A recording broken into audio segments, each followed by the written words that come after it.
السلام علیکم ورحمۃ اللہ وبرکاتہ۔ ہر رات عبادت میں گزارنے کا آسان نسخہ۔ جو شخص اس دعا کو ہر رات میں 3 مرتبہ پڑھ لے گا تو گویا اس نے شب قدر کو پا لیا۔ لہذا اس دعا کو 3 مرتبہ پڑھ لینا چاہیے۔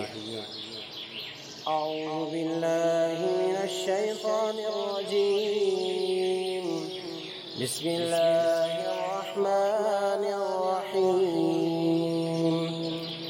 لا الہ الا اللہ الحلیم الکریم، سبحان اللہ رب السماوات السبع ورب العرش العظیم۔ ترجمہ: خدائے حلیم و کریم کے سوا کوئی عبادت کے لائق نہیں۔ اللہ پاک ہے جو ساتوں آسمانوں اور عرش عظیم کا پروردگار ہے۔ آمین ثم آمین، وما علینا الا البلاغ المبین۔